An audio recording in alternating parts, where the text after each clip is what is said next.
at the source of the Danube, as when the prelude to morning wells forth in church, and the majestic stops of the organ overflow in a cascade of chords, and the awakening melody streams from room to room, quickening, inspiriting even the coldest shadows of the house. And now stirring, now rising toward the sun of celebration, the congregation replies in chorus. So the word came down to us from the east, and among the rocks of Parnassus and on Cytheron I hear your echo. Asia, breaking over the capital, and headlong down the Alps, she comes to us, this stranger who wakes us, this voice which makes us men. And every soul thus struck was seized with awe, and night fell upon the eyes of the best, for the powers of man are many. By his art, flood, stone, and fire are mastered.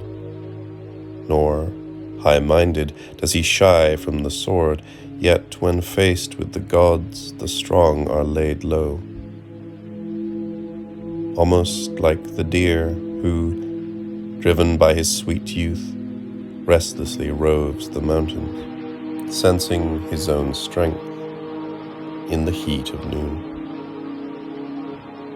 But when the sacred light slants through the play of breezes, and the spirit of joy glides down to earth on cooler beams, the deer succumbs, unaccustomed to such beauty, and slumbers in a waking sleep before the stars draw near. Likewise with us, for the light went out in many eyes at the sight of those friendly, God-sent gifts that came to us from Ionia and Arabia, and those sleeping souls never knew the joy of the precious teachings or gracious songs, though a few did remain awake, and often mingled contentedly with you, citizens of lovely towns, taking in the games where the hero, invisible, would sit in secret among the poets, watching the wrestlers, and with a smile praise, he, the bepraised, these children so gravely at play. It was love without end. It still is, and has parted ways, which is why we think of each other, O joyous ones, on the isthmus, on Cephissus and Tegetus, and think of you, O valleys of the Caucasus, whatever your antiquity, paradise is far, and your patriarchs and prophets, O Mother Asia, and your heroes, without fear for the signs of the world, heaven and fate upon their shoulders, rooted on mountain tops, days on end, were the first to understand, speaking to God alone. These now rest, but since, and mention must be made of this, O ancients, since you would not say where we draw your name, we are divinely compelled to name you nature, and every God-born thing emerges from you, fresh, newly bathed. True, we almost make our way like orphans. Much remains the same, though the tender care be forever lost. But young men who remember childhood are no strangers to this house. They live threefold, just like the first sons of heaven. Loyalty was not imparted to our souls in vain. It preserves not us alone, but what is yours.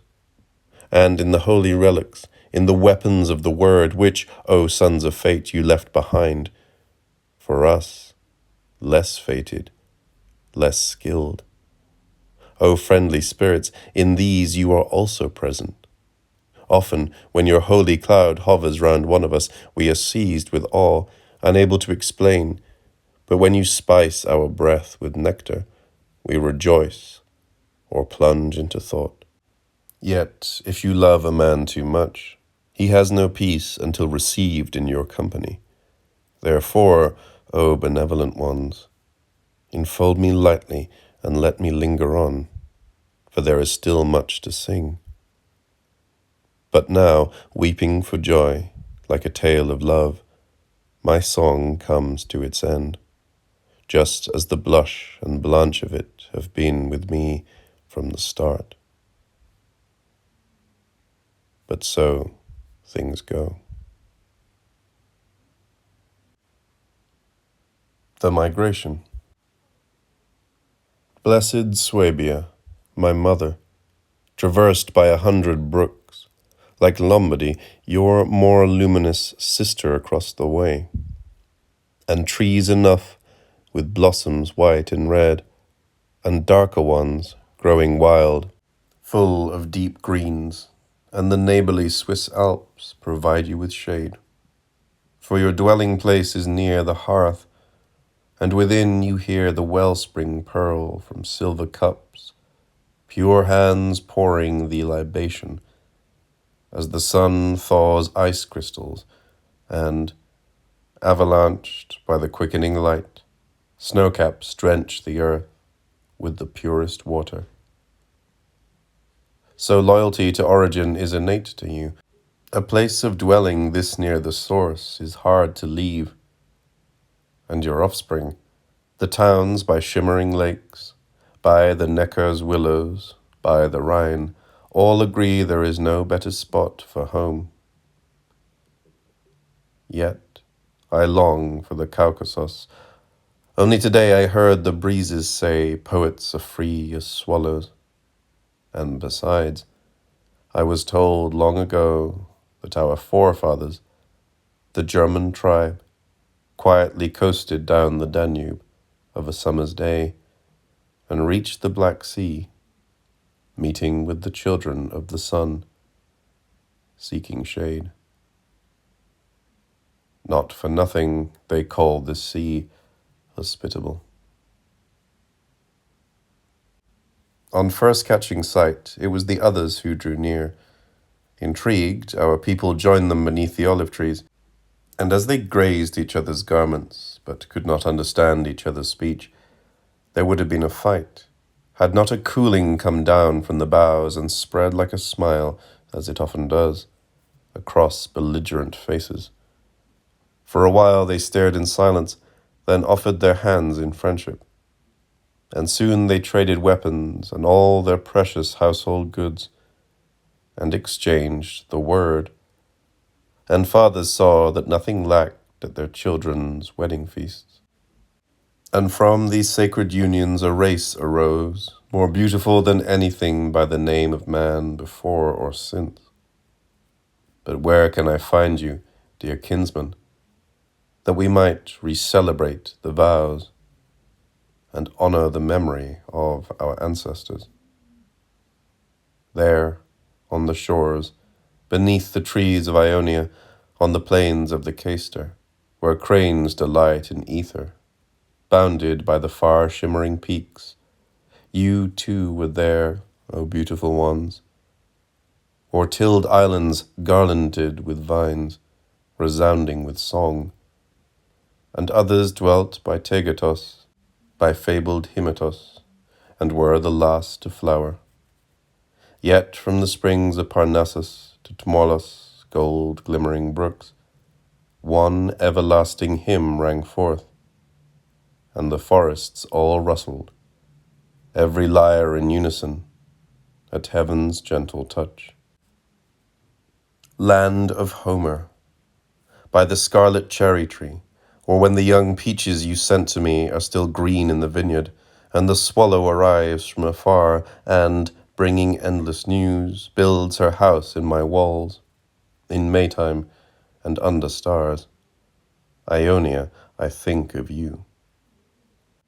But since men are fond of presences, I have come to visit you, islands, and you, O river mouths, halls of Thetis, and you, O woods, and you, O clouds over Ida.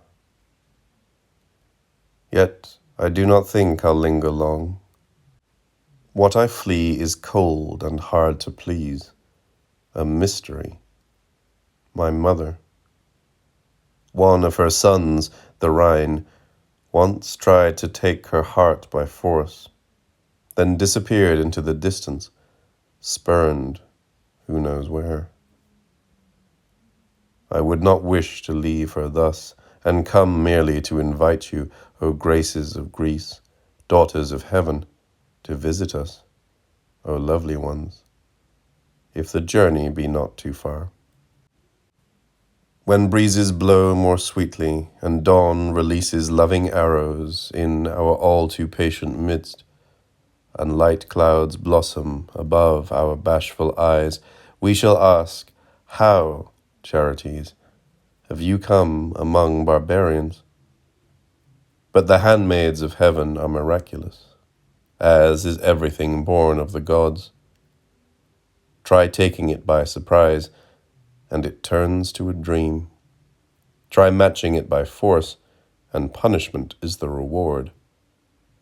Often, when you've barely given it a thought, it just happens.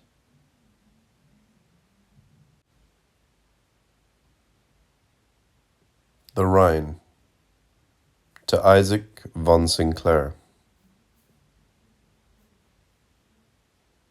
I was sitting in the dark ivy at the gate of the forest, just as the spring was visited with the gold of noon pouring down the steps of the Alps, which I call the fortress of the gods in the ancient sense, architected by the heavens, and from which many decrees are still mysteriously handed down to men. There, against all expectation, I grew aware of a fate, even as my soul, lost in its own conversation, in the warm shade, had already wandered off to Italy, and beyond, to the shores of Morea. But now, within the mountains, deep beneath the silver peaks and joyous green, where shuddering woods and boulders, head over head, looked down on him, days on end, there, in coldest abyss, I heard the young man moan for deliverance, hurling blame at Mother Earth, and his father, the Thunderer, and his parents felt compassion for his raving. But mortals fled the place, terrified by the demigod's rage as he wrenched at his chains in the dark. It was the voice of the noblest of rivers, the freeborn Rhine, whose hopes lay elsewhere when he left his brothers Ticino and Rhone behind. Bent on adventure, impatiently driven towards Asia by his royal soul. But desire is foolish in the face of fate. Yet the blindest are sons of gods. For man knows his house, animals realize where to build, but these others fail in their inexperience. They know not where to go. A riddle, the pure of source, which even song may scarce disclose. For as you began, so shall you remain, and though need and nurture leave their mark, it all depends on birth, on the ray of light the newborn meets. But where is the man who can remain free his whole life long, alone, doing his heart's desire, like the Rhine, so fortunate to have been born from propitious heights and sacred womb? His word is hence a shout of joy. Unlike other children, he does not whimper in swaddling clothes, for when river banks start sidling up to him, crooked, coiling in thirst, eager to draw him, unawares, into the shelter of their teeth, he laughs and tears these snakes apart, plunging onward with the spoils. And if no higher power tamed his rush, he would grow and split the earth like lightning, as forests hurtled in his wake, enchanted, and mountains crashed to the ground. Yet a god would spare his sons a life this rash, and smiles when rivers rage at him, as this one does, from depths intemperate, though hemmed by holy Alps.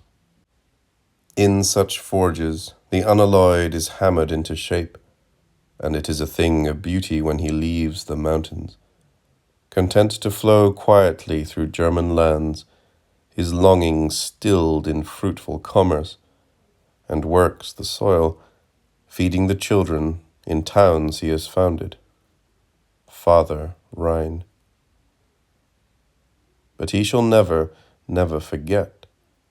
Human law and habitation would sooner perish, and the light of man be twisted beyond recognition, than he forget his origin, the pure voice of his youth. Who was it who first wrecked the bonds of love and transformed them into chains, which led rebels to make a mock of their rights and the heavenly fire, and, disdaining mortal ways, elect presumption, striving to become the equals of gods? But their own immortality suffices the gods. If there be one thing they need, it is heroes and men, and mortals in general. Since the gods feel nothing of themselves, if to speak so be permitted, they need someone else to share and feel in their name.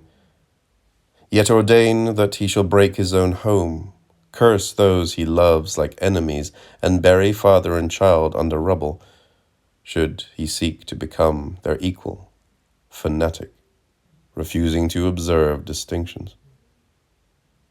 Hence happy is he who has found a fate to his proportion, where the memory of trials and travels whispers sweetly against stable shores, so that his roving eye reaches as far as the limits of his residence, traced by God at his birth. He rests, content with his station, now that everything he desired of heaven surrounds him, of its own accord, smiling on him, once so headstrong, now at rest. It's demigods I think of now, and there must be a way in which I know them, so often has their life stirred my breast with longings. But a man like you, Rousseau, whose soul had the strength to endure and grow invincible, whose sense was sure, so gifted with powers of hearing and speaking that, like the wine god, he overflows and, divine and lawless in his folly, makes the language of the purest accessible to the good, but justly blinds those sacrilegious slaves who could not care. What name should I give this stranger? The sons of the earth, like their mother, love everything and accept it all without effort. Lucky ones. Which is why surprise and fright strike mortal man when he considers the heaven he has heaped upon his shoulders with loving arms, and realizes the burden of joy, so that it often seems best to him to remain forgotten in the shade of the woods, away from the burn of light, amid the fresh foliage of Lake Bienne, caring little how poorly he sings, schooled, like any beginner, by nightingales. And it is glorious to arise from holy sleep, waking from the forest cool, and walk into the milder evening light, when he who built the mountains and traced the course of streams, he whose smiling breezes filled the busy, luffing life of man like sails, now rests as well, and, finding more good than evil, Day, the sculptor, now bends towards his pupil, the present earth. Men and gods then celebrate their marriage. Every living thing rejoices, and for a while fate achieves a balance, and the fugitives seek asylum, the brave seek sleep, but lovers remain, as before, at home, wherever flowers exult in harmless fire, and the spirit rustles around dim trees, while the unreconciled are now transformed, rushing to take each other's hands before the benevolent light descends into night. For some, however, all this quickly passes. Others have a longer hold.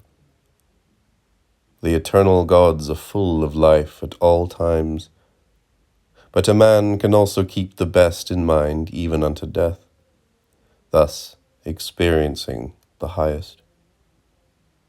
Yet to each his measure. For misfortune is heavy to bear, and fortune weighs yet more.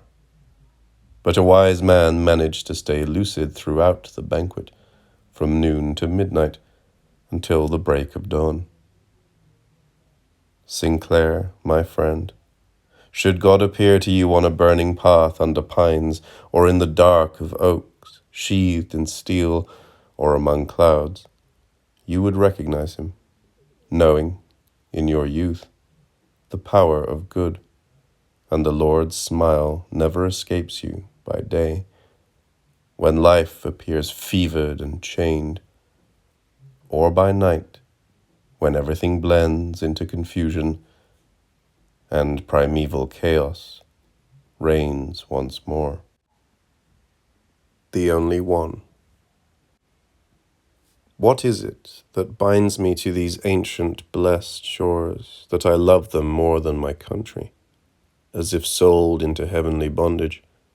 I am where Apollo walked in the guise of a king, and Zeus descended on innocent youths, and sired sons and daughters among mortals by holy means. Many lofty thoughts have sprung from the Father's brow, from him great souls have come to men. I have heard of Elis and Olympia, have stood atop Parnassus and above the mountains of the Isthmus, and over towards Smyrna and down by Ephesus have I walked. I have seen much beauty, and sung the image of God which lives among men, and yet, O ancient gods, O brave sons of gods, there is one among you whom I love and seek, the last of your race, the jewel of your house, whom you hide from me, a passing stranger.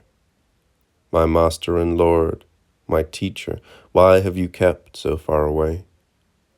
When I inquired among the ancients, among heroes and gods, why did you fail to appear? And now my soul is filled with grief, as if, O gods, you jealously decreed that serving the one, I thereby lose the other. But I know the fault is all mine, for I cling too close to you, Christ, though you are Heracles' brother. And I must confess the brother of Eueos too, who harnessed tigers to his chariot, and, commanding joyous worship down to the Indus, founded vineyards, and tamed the wrath of nations.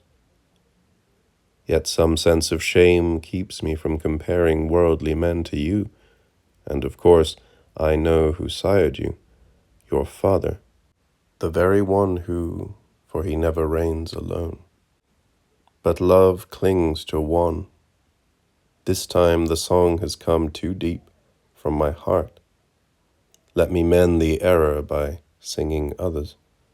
I never achieve the measure I wish, but a God knows when the best I wish comes true.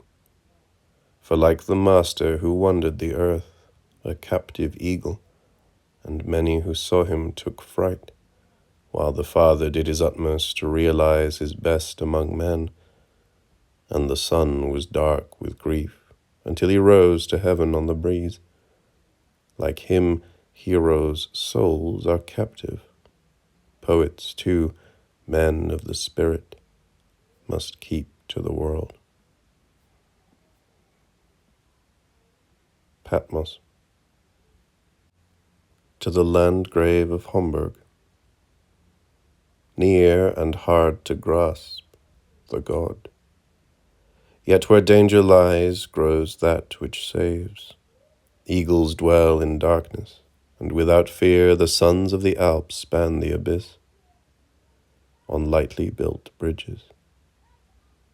Since the peaks of time lie heaped around us, and those we love live near, languishing on separate mountains, give us innocent waters.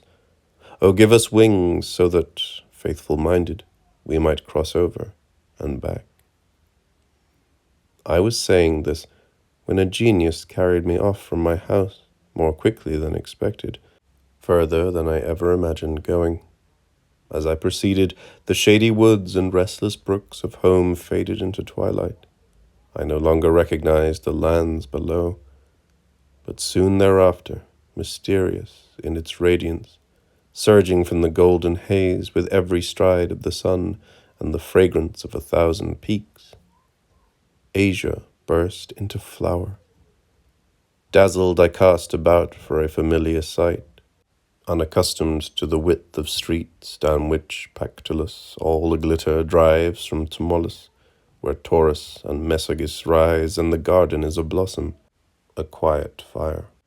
But in the light, silver snow blooms on heights, and, proof of immortal life, age-old ivy covers inaccessible cliffs, while living pillars of cedar and laurel support triumphant palaces built by the gods. Despite the many waterways that murmur around the gates of Asia, unshaded from the sun, adrift in the uncertain expanse of sea, boatmen know these islands. And when I heard that Patmos lay among the nearer isles, I was eager to put ashore and venture toward the dark grotto. For unlike Cyprus, rich in springs, unlike other majestic residences, the house of Patmos is poor, yet hospitable. And should a stranger come ashore from shipwreck, lamenting home or some lost friend, she is glad to listen, and her children, the voices of hot groves, and the sounds of spilling sand and fissures on the face of fields, these all hear him, tenderly echoing the man's lament. Thus long ago she cared for the seer, beloved of God, who in his blessed youth had accompanied the Almighty Son, never leaving his side. For the storm-bearer loved the simplicity of his disciple, an attentive man who clearly saw the face of the God as they sat together at the banquet hour in the mystery of the vine.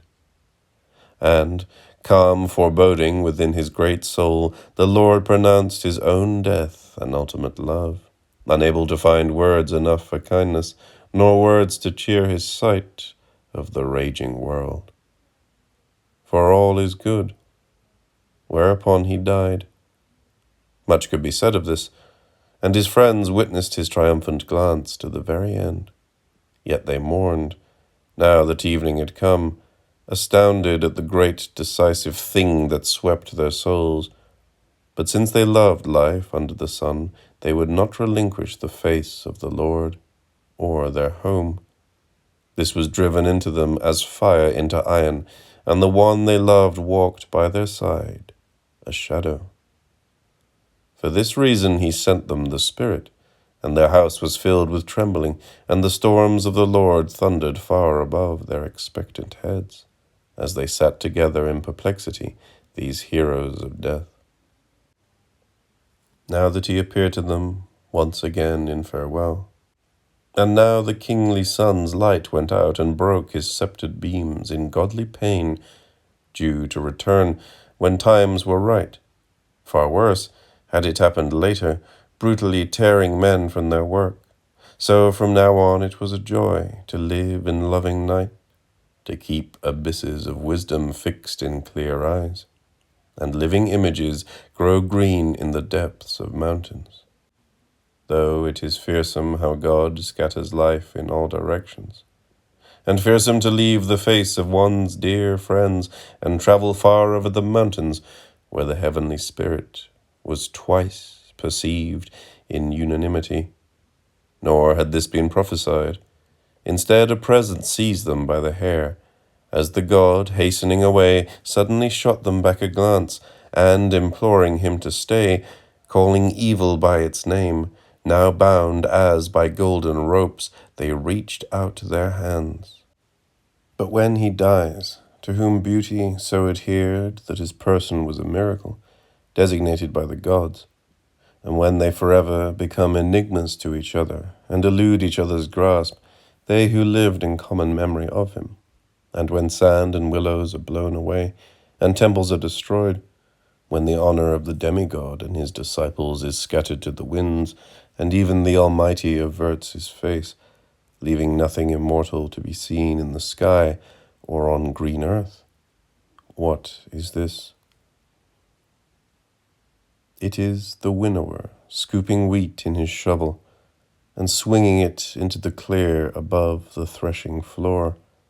The chaff falls at his feet, but in the end the grain lies sifted.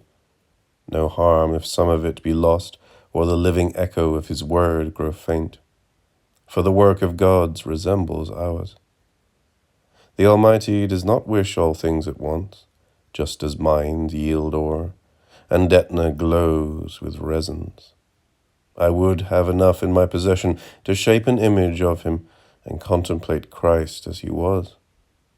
But if someone was spurred to set upon me with sorry words as I made my way, defenseless and amazed, as if a slave could imitate the image of God, I once saw the lords of heaven, visibly furious that I wanted to be something rather than learn. They are benevolent, but brook no falsity as long as they reign, lest man forget what is human. For man does not govern, the power lies with fate, and the work of the immortals moves of its own pace, hasting towards completion. When heaven's triumphal march reaches its height, strong men shall give the Almighty's jubilant Son a name much like the sun, a sign of deliverance. And here is the staff of song beckoning down to us, for nothing is too lowly. He wakes the dead who are not yet captives of cruder forces.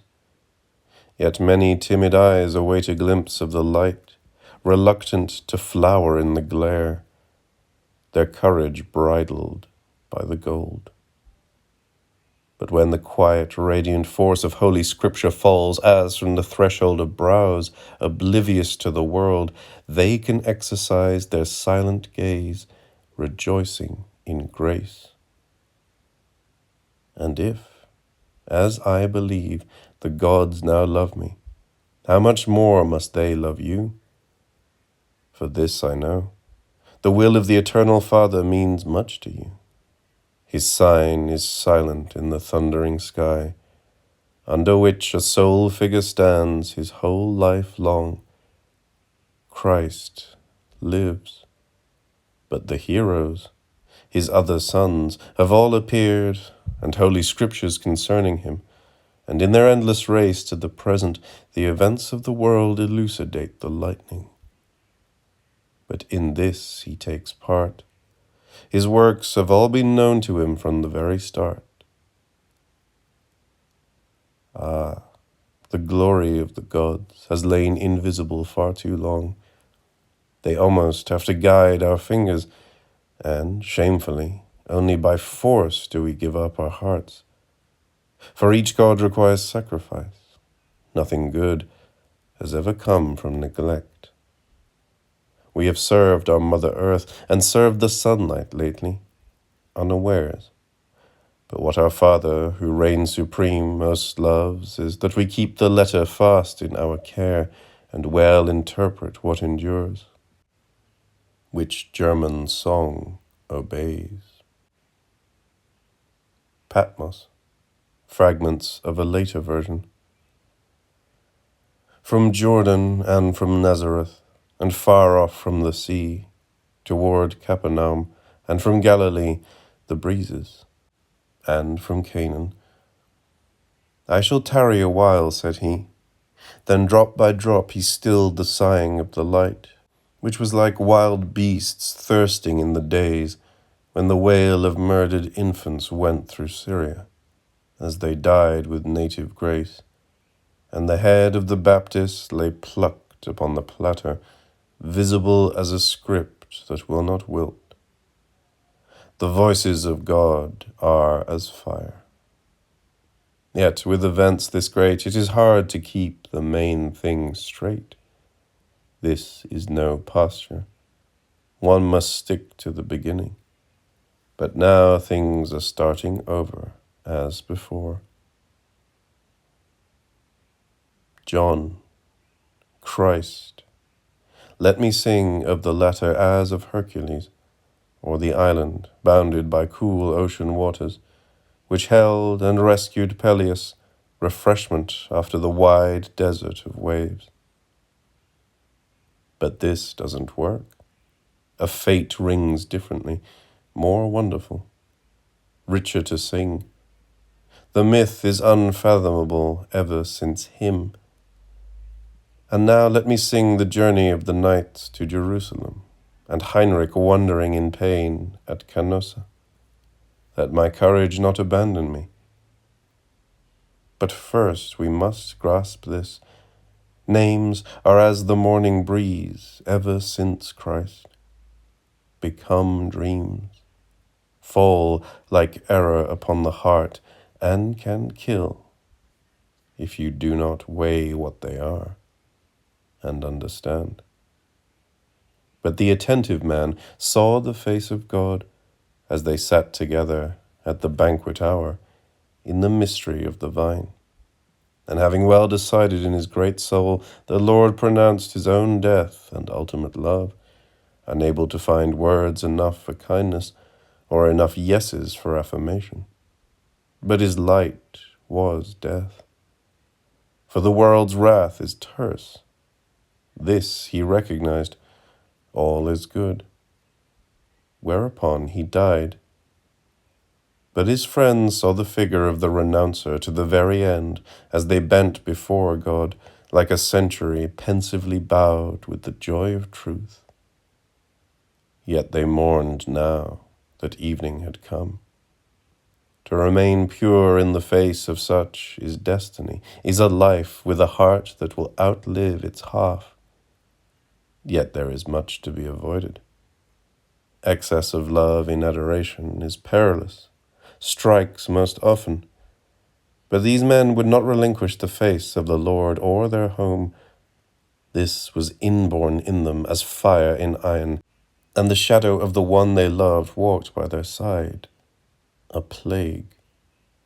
For this reason he sent them the Spirit, and their house was filled with trembling, and the storms of the Lord thundered in the distance, creating men, as when dragons' teeth of a glorious fate.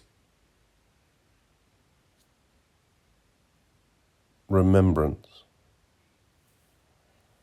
The northeasterly blows in, my favorite among winds, since it promises fire and safe passage to sailors. But go now and greet the lovely Garonne and the gardens of Bordeaux. There, where the path cuts along the shore and the stream dives riverward. But a noble pair of oaks and white poplars looks on from above. All this still comes to mind, and how the broad tops of elms bend over the mill. But a fig tree is growing in the courtyard. There, on feast days, brown women walk the silky ground, toward March, when night and day are equal, and down leisurely paths heavy with golden dreams drift lulling breezes. But someone reach me, a fragrant cupful of dark light, that I might rest. It would be sweet to drowse in the shade. It is no good to let mortal thoughts rob you of your soul. Yet dialogue is good, and to speak the heart, to hear all about the days of love and deeds that have taken place. Bellarmine with his companion. There are those who shy from the source, since riches begin at sea. Like painters they gather the beauty of the earth, nor refuse wings of war or years lived alone beneath a mast without leaves, where the night is not brightened by the feast days of the city, nor by lyre or native dances. But now the men are gone to the Indies, from that breezy spit of land and hillsides of grapes, where the Dordogne descends towards the majestic Garonne, and the two flow out as one wide sea. But memory is taken and given by the ocean, and the eyes of love do not waver in their gaze, but poets establish what remains. The Ister. Come to us, fire. We are avid for sight of day. And when the ordeal has passed through the knees, wood-song is within hearing. But we sing, having come far from the Indus and Alpheus, we have long sought adequacy to fate. It takes wings to seize the nearest things immediately, and reach the other side. Let us settle here, for the rivers make the land arable. If there be vegetation, and animals come to water at the banks in summer, here men will also go. And they call this the Ister. Beautiful his dwelling, leaves on columns burn and quiver. They stand in the wild, rising among each other, above which surges a second mass, the roofing of rock. So it does not surprise me he had Hercules as a guest, far shining up from Olympus, having left the isthmus heat in search of shade. For though they had great fortitude in that place, spirits also need the cool. He therefore chose to travel to these springs and yellow banks, with their ascending fragrance and black with firs, and these valleys that hunters love to roam at noon, when you can hear the growing of the resinous trees of the Ister, which almost seems to run backwards and strikes me must come from the east. Much could be said of this. And why does he cling so steep to these hills? The other, the Rhine, ran off sideways. There is a reason rivers run through dry land, but how? All that is needed is a sign, pure and simple, which bears sun and moon in mind, indivisible, and goes its way night and day, and the gods will feel each other's warmth, which is why rivers are the Almighty's joy. How could he otherwise descend? And like green Hertha, they are the children of heaven. Yet this one here strikes me as all too placid, barely free, almost laughable. For when in his youth the day comes for him to begin to grow, the Rhine is already there, driving his splendor higher, champing at the bit like a colt, with the winds hearing his passage in the distance, while this one lies content. But rock needs splitting, earth needs furrowing, no habitation unless one linger.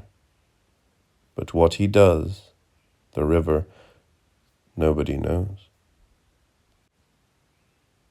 Mnemosyne. A sign we are, without meaning, without pain we are, and have nearly lost our language in foreign lands. For when the heavens quarrel over humans, and moons proceed in force, the sea speaks out, and rivers must find their way. But there is one, without doubt, who can change this any day. He needs no law. The rustle of leaf and then the sway of oaks beside glaciers. Not everything is in the power of the gods. Mortals would sooner reach toward the abyss. With them the echo turns. Though the time be long, truth will come to pass. But what we love? We see sunshine on the floors and motes of dust and the shadows of our native woods, and smoke blooms from rooftops, at peace beside turrets' ancient crowns. For the signs of day are good, if a god have scarred the soul in response.